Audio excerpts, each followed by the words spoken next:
Hello बच्चों।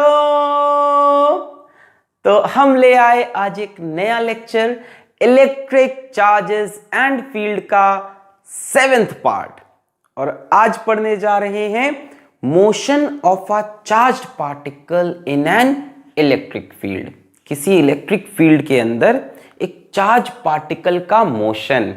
क्या बात है, काइनामेटिक्स मोशन 11th क्लास। छिछी कोई बात नहीं, सिखाएंगे, टेंशन मत लो। ऐसा नहीं कि बोर्ड में नहीं है, ये 12th में भी है, एनसीईआरटी में इसका सवाल भी है, भाग नहीं सकते, है ना। तो शुरू के 1-2 क्वेश्चन इसके बोर्ड लेवल के हो जाएंगे, उसके बाद जेईई मेंस और नीट लेवल के सवाल करेंगे, ठीक है ना। प्रोजेक्टाइल मोशन डाल देंगे इसके अंदर, सर्कुलर मोशन भी डाल देंगे, सब करेंगे इसी के अंदर। So my name is Alak Pandey and this is your beautiful सा चैनल फिजिक्स वाला। तो चलिए भाई शुरू करते हैं ये टॉपिक जिसका नाम है motion of a charged particle. अच्छा भैया, जो पिछला लेक्चर देख के नहीं आया उसका क्या होगा? उसका कुछ समझ में नहीं आएगा। इन एन इलेक्ट्रिक फील्ड, मैं ट्राई करूंगा कि उसको भी समझ में आए।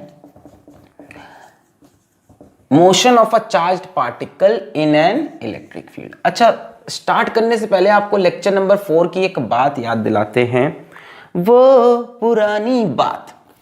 अगर यहां पे कोई इलेक्ट्रिक फील्ड है, मान लो E, और इस इलेक्ट्रिक फील्ड में कोई चार्ज Q है,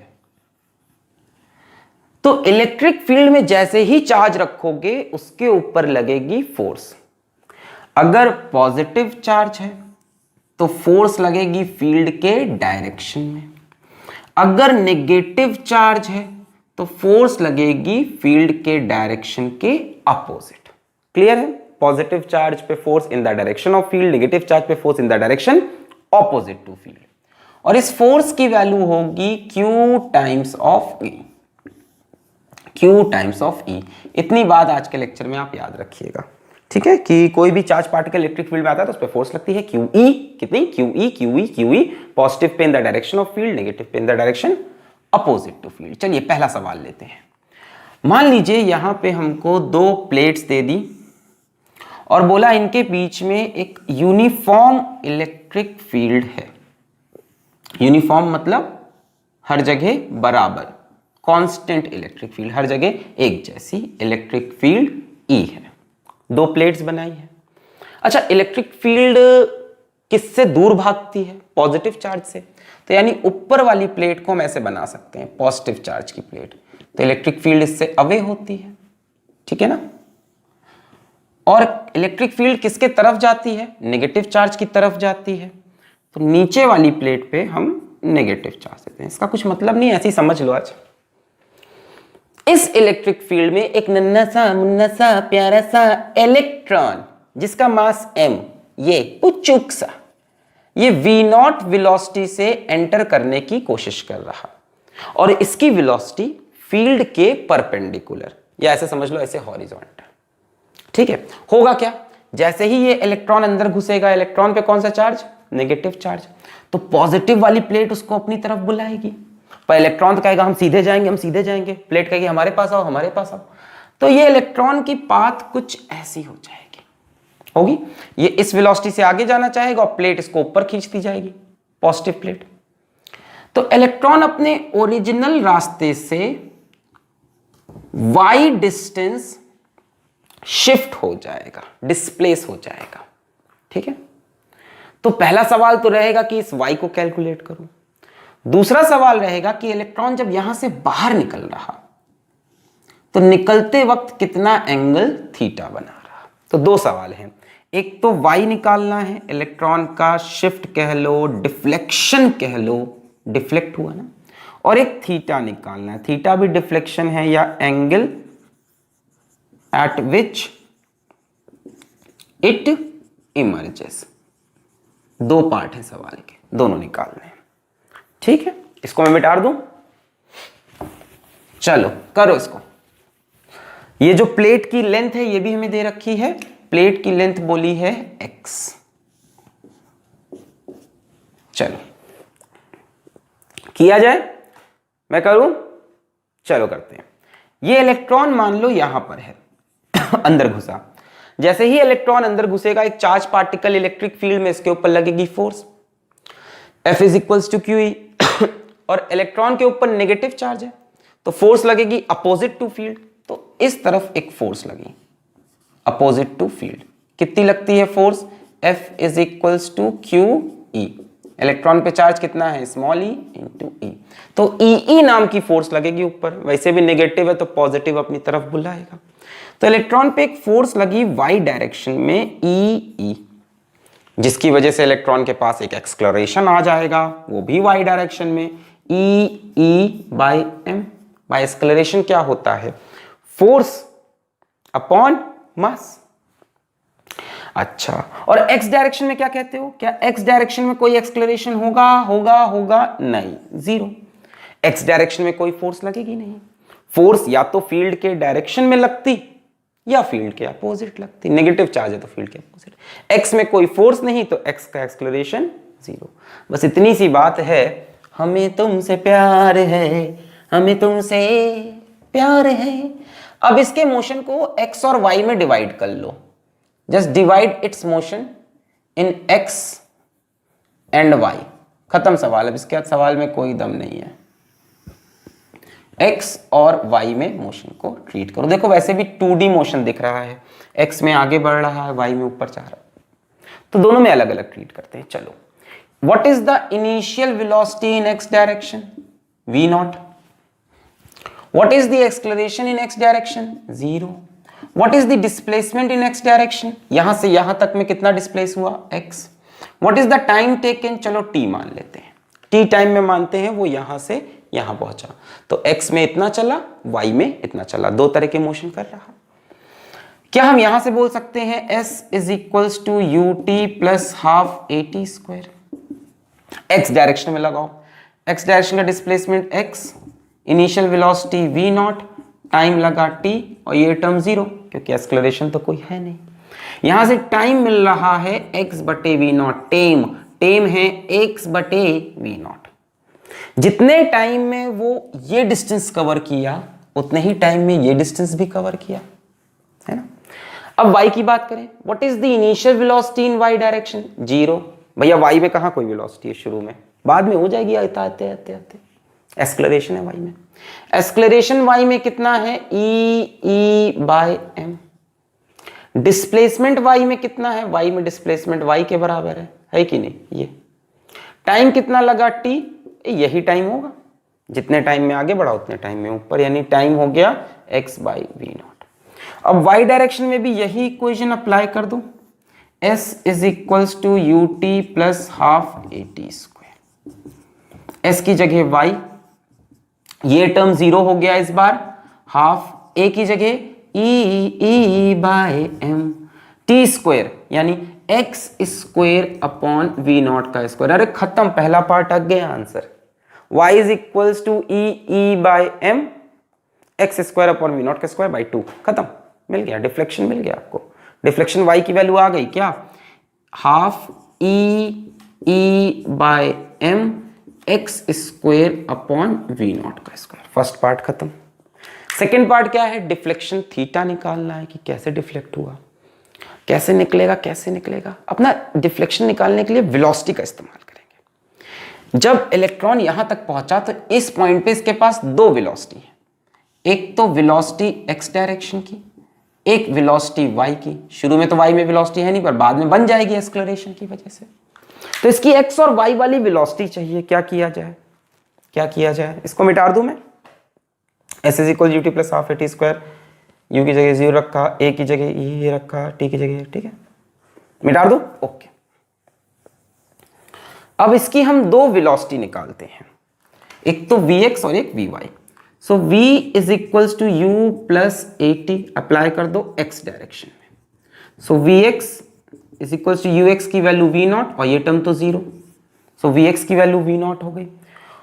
इसी तरह से y में निकालना है, तो v is equals to u plus A t, v y ऐसे इसी में लिख लें, y direction. V y is equals to u y zero हो गया, a y is e by M, और t is x by v naught. So v y भी मिल गया, वी एक्स भी मिल गया। अब आपको एंगल थीटा चाहिए, you need this angle theta, this angle theta. अच्छा जरा यहां से देखो, अगर वी वाई को उठा के मैं यहां रख दूं, रख सकते हैं कि नहीं? यहां पे देखो ऐसे बनाते, ये इन्होंने बोला वी एक्स, ये बोला वी वाई, और ये इसकी रिजल्टेंट वेलोसिटी, ये एंगल थीटा। क्या मैं वी वाई को उठाकर, क्या मैं वी वाई को उठाकर, अरे छिछी इतना गंदा कौन करता है सर? हाँ, ये वी वाई, ये वी एक्स, और ये रिजल्टेंट वेलोसिटी थीटा। अगर वी वाई को उठा के यहां पे रख दें, हम रख सकते हैं, तो यहां से देखो tan थीटा की वैल्यू कितनी हो जाएगी? V Y by we x. We Y को ऐसे रख दिया, वी वाई को उठा के यहां रख दो, tan theta will be perpendicular by base, यानी हम बोल सकते हैं tan theta is equals to v Y by we x. We y की value e by M x by v naught, और वी एक्स की वैल्यू वी नॉट, तो यहां वी नॉट लिखोगे इसका स्क्वायर, ये आपको एंगल मिल गया। Theta is equals to tan inverse लगा दो, आंसर आ गया। तो theta angle at which it emerges, theta तो नहीं मिल रहा है, tan थीटा मिल रहा है, इससे थीटा निकल आएगा E by M V naught square into X. तो ये हो गया डिफ्लेक्शन, ये हो गया एंगल, खत्म।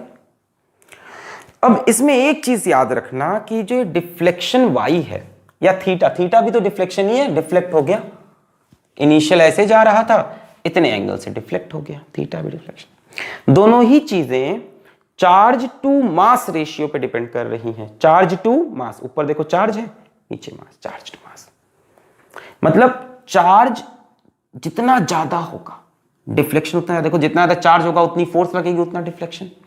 मास जितना कम होगा उतना ज्यादा डिफ्लेक्शन, मास जितना कम होगा उतना हल्का पार्टिकल उतनी जल्दी बह जाएगा। यानी चार्ज टू मास रेशियो जितना ज्यादा, E बाई एम जितना ज्यादा, डिफ्लेक्शन उतना ज्यादा। अब देखो यही सवाल एनसीईआरटी में है,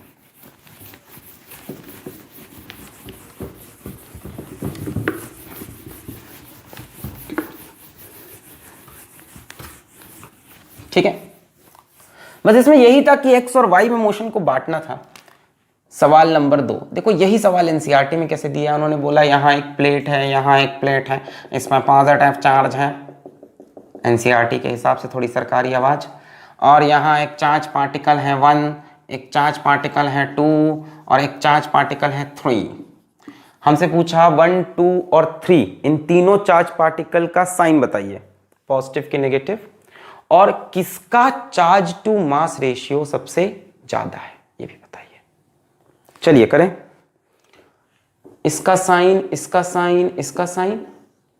देखो 1 वाला पॉजिटिव की तरफ भाग रहा है यानी नेगेटिव साइन होगा, 2 वाला भी पॉजिटिव की तरफ भाग रहा है यानी नेगेटिव साइन होगा, 3 वाला नेगेटिव की तरफ भाग रहा है यानी पॉजिटिव साइन होगा। अब चार्ज टू मास रेशियो किसका ज्यादा? जिसका डिफ्लेक्शन सबसे ज्यादा, इसका डिफ्लेक्शन दिख रहा है सबसे ज्यादा, तो 3 का चार्ज टू मास रेशियो क्या होगा? हाईएस्ट। रीजन क्या है कि इसका डिफ्लेक्शन भी आपको दिख रहा है, हाईएस्ट, सबसे ज्यादा डिफ्लेक्ट हुआ। क्लियर है? क्या आया था y का वैल्यू? ये आया था ना, half E by M x square upon we naught का square. Charge to mass ratio जितना ज्यादा, y उतना ज्यादा। क्लियर है? मिटा दें? ओके, चलिए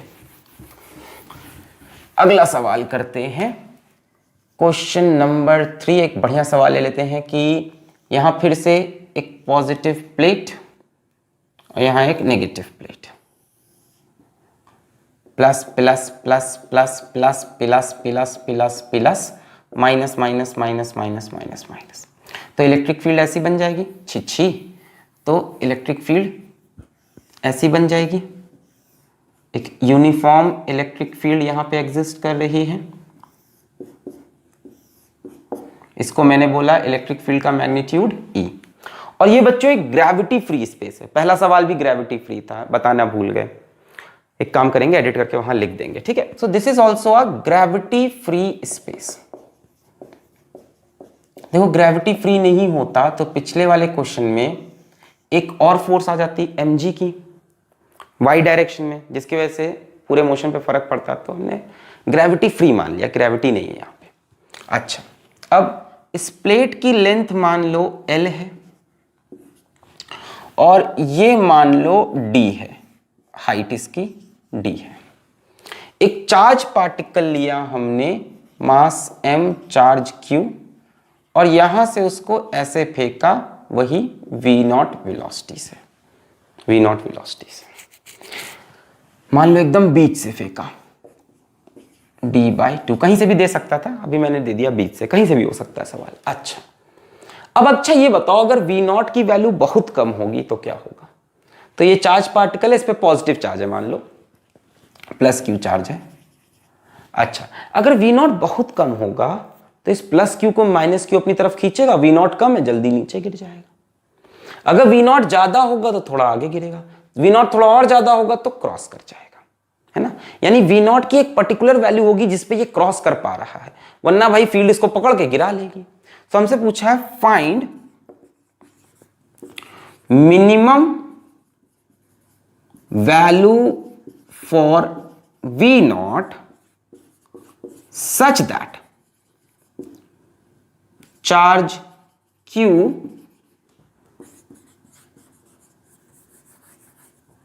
just crosses the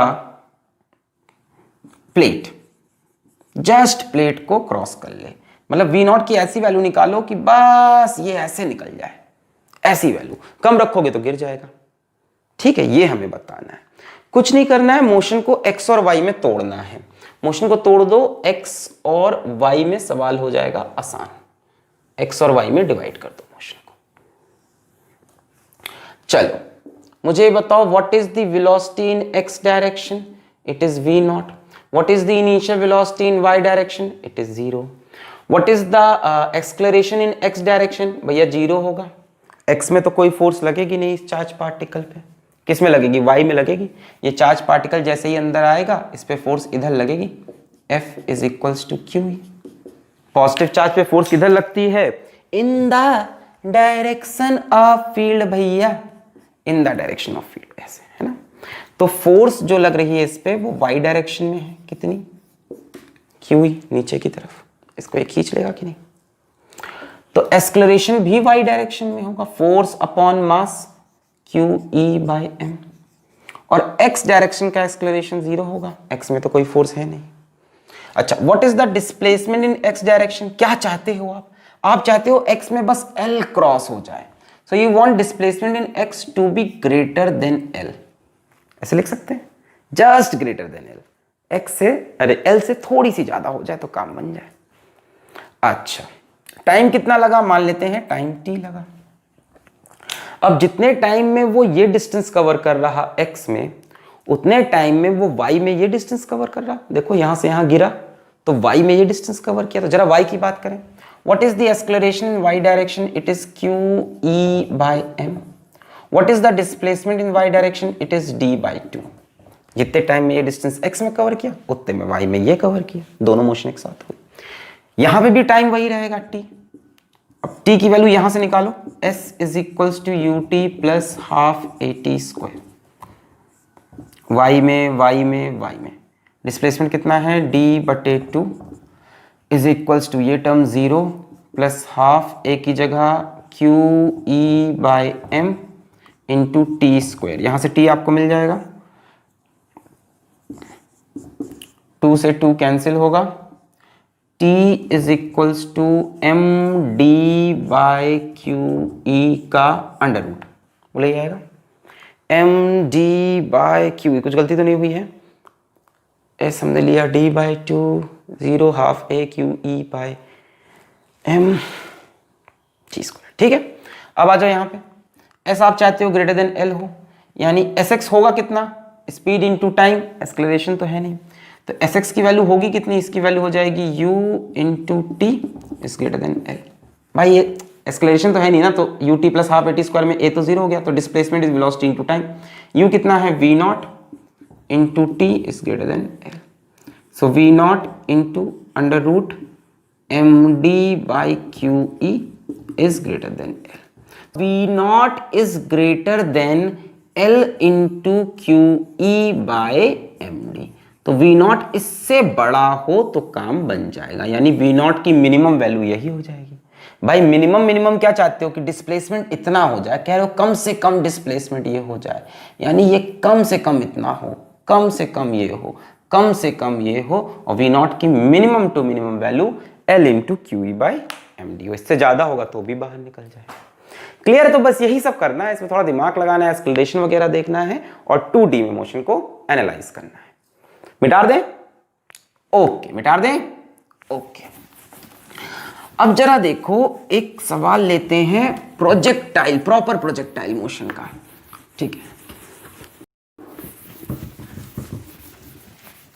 तो हमको एक सवाल दिया इन्होंने कि यहां पे फिर से वही चार्ज प्लेट है, plus plus plus plus plus plus plus plus plus, और यहां पे वही चार्ज प्लेट है, minus minus minus minus minus.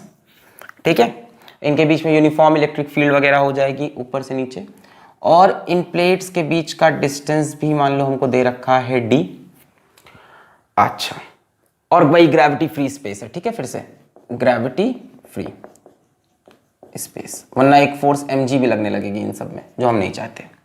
यहां पे एक चार्ज पार्टिकल को हमने ग्राउंड से ही फेंका है, यहां से फेंका with speed u at an angle of 37 degree. ठीक है, प्रॉपर प्रोजेक्टाइल मोशन एकदम। अब सवाल ये है कि एक चार्ज पार्टिकल है, ठीक है, this particle has mass m and charge q, positive charge है। ठीक है, इसके ऊपर फोर्स नीचे की तरफ लग रही है, ये ऊपर जा रहा है तो फोर्स नीचे खींच रही, इलेक्ट्रिक फील्ड होगी ना ऐसे, तो फोर्स किधर लगेगी? इन द डायरेक्शन ऑफ फील्ड। सवाल ये है, find the value of u such that it just touches the upper plate। अब इसको दो तरह से दे सकता है एग्जाम में, just touches the upper plate या just misses the upper plate. जरा सोच के इसका डायग्राम बनाओ, एक बार सोचो आराम से क्या चीज है ये, just touches the upper plate या just misses the upper plate. सोचो, find the value of u just. क्या ये ऐसी बात कर रहा है कि ये प्रोजेक्टाइल की जो h मैक्स है, इस प्रोजेक्टाइल की जो मैक्सिमम हाइट है,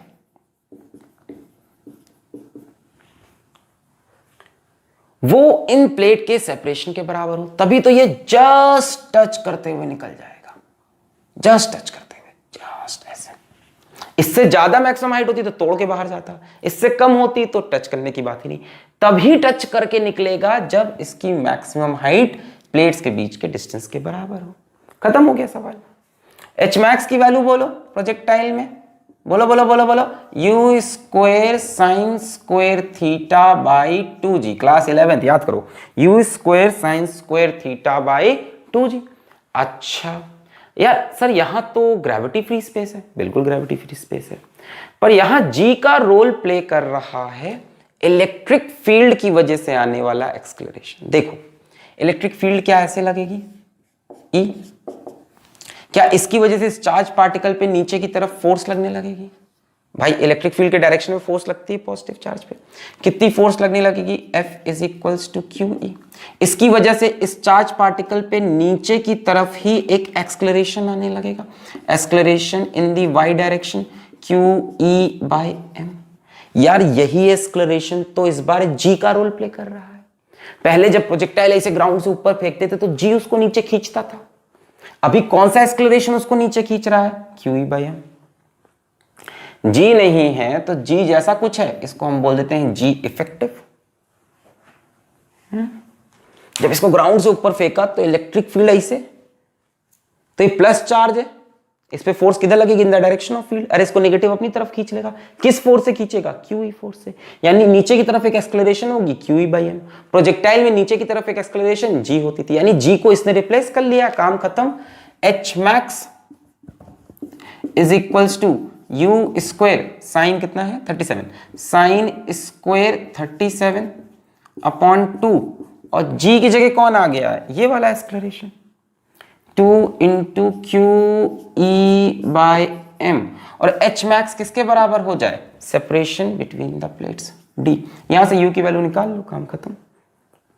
यू स्क्वायर साइन 37 कितना होता है, सबको याद है, ये होता है 37 डिग्री वाला ट्रायंगल, ये 37, ये 3, ये 4, ये 5, यहां से साइन 37 हो जाएगा 3/5, यानी d is equals to U square into 3/5 का स्क्वायर डिवाइडेड बाई 2QE/m। इसको इधर लेकर चल मल्टीप्लाई कर लेते हैं, तो 2QED/m ये हो जाएगा, मल्टीप्लाई हो गया, QED/m is equals to U square into 3/5 का होल स्क्वायर, इसको भी इधर ले आओ, यू स्क्वायर इंटू 5/3 का होल स्क्वायर।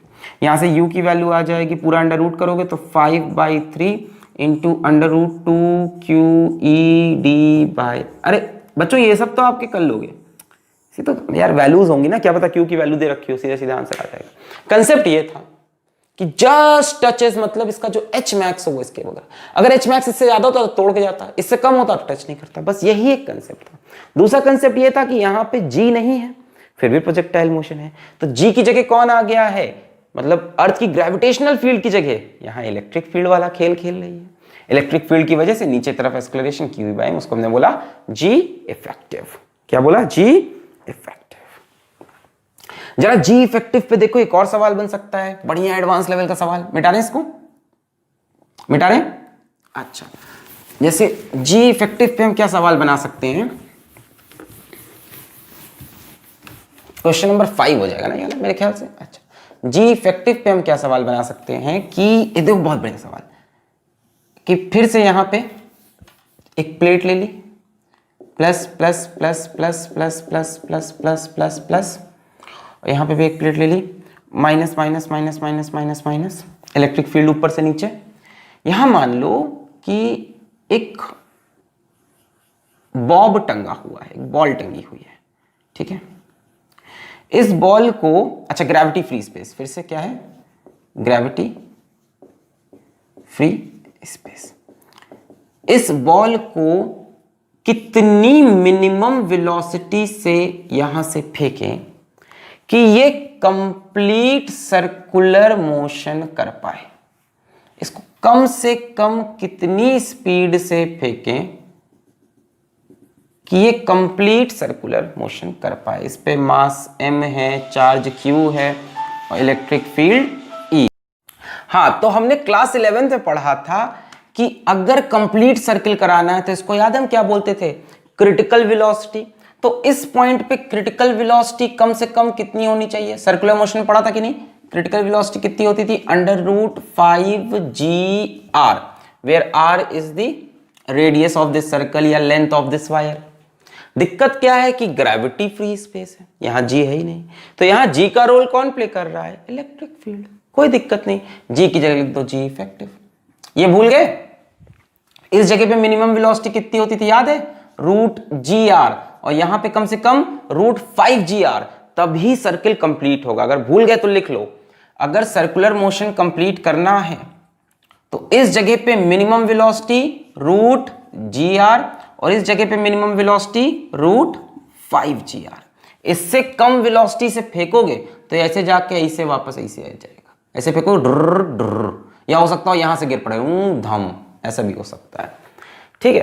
तो अब यहां जी नहीं है, जी की जगह क्या है, जी इफेक्टिव है। जी इफेक्टिव कौन बना रहा है, ये, इस पे एक फोर्स लगेगी नीचे की तरफ, F is equals to QE, जिसकी वजह से एक एक्सलरेशन आएगा y डायरेक्शन में, QE/m, और यही क्या बन गया, जी इफेक्टिव। ये वाला एक्सलरेशन है जी की जगह, यानी √5 QE/m इंटू r, बस खत्म, QE/m इंटू r। अब एक किताब में क्या किया कि इसका ग्रेविटी फ्री स्पेस हटा दिया, बोला ग्रेविटी भी है, कहा अब यू मिनिमम बताओ, इफ ग्रेविटी इज देयर, अब बताओ यू मिनिमम कितना होगा, तो यू मिनिमम की वैल्यू 5 GR, कम से कम इतनी स्पीड से फेंकेंगे सर्कुलर मोशन के लिए। अब इस बार G भी है और ये भी है, मतलब एक इस पे नीचे की तरफ mg भी लग रहा है, एक QE भी लग रहा है, mg भी लग रहा है, QE भी लग रहा है। तो इस बार इसका नेट एक्सेलरेशन y में कितना हो जाएगा, QE/m प्लस g। इस बार ये बन गया g इफेक्टिव। बोलो समझे? समझे कि नहीं? जब ग्रेविटी भी आ गई तो एक g भी नीचे लग रहा है, QE/m भी लग रहा है। तो इस बार आंसर हो जाएगा √5 QE/m plus g into r। ऐसा भी सवाल बन सकता है कि ग्रेविटी भी है भैया, ये भी है, दोनों मिल गए तो ओवरऑल g इफेक्टिव बढ़ गया। तो √5 GR की जगह √5 QE/m plus g into r। यहाँ पे √GR की जगह g की जगह क्या जाएगा, QE/m plus g into r। ऊपर वाले पॉइंट पे अगर पूछता। क्लियर है? तो ये g इफेक्टिव वाले सवाल इस तरह से आ सकते हैं। जैसे ये पेंडुलम में भी पढ़ाया जा सकता है। पेंडुलम का टाइम पीरियड सबको याद है, 2π√L/g, 2π√L/g। इसमें भी ये g नहीं होता, g इफेक्टिव होता है। मान लो इन्हीं प्लेट्स के बीच में एक पेंडुलम को रख दें और यहाँ ग्रेविटी है, ग्रेविटी फ्री नहीं है, यहाँ ग्रेविटी है, और यहाँ हमने एक पेंडुलम रख दिया लेंथ L का, इसके मास m और इसके ऊपर चार्ज Q है, चार्ज भी है, इलेक्ट्रिक फील्ड ऐसे है। अब पूछा इसका टाइम पीरियड क्या है। तो इस पेंडुलम पे देखो इस बार नीचे की तरफ एक नई फोर्स लगने लगेगी, F = QE, जिसकी वजह से एक नया एक्सेलरेशन आ जाएगा QE/m, और एक पहले से है G। यानी टाइम पीरियड में G इफेक्टिव रखना होगा 2π√L/QE/m प्लस G। तो इस तरह से G इफेक्टिव आप रख सकते हैं इन तरह के सवालों में। तो आज के लेक्चर में हम इतना ही करेंगे। पढ़ाई करते रहें। All the very best.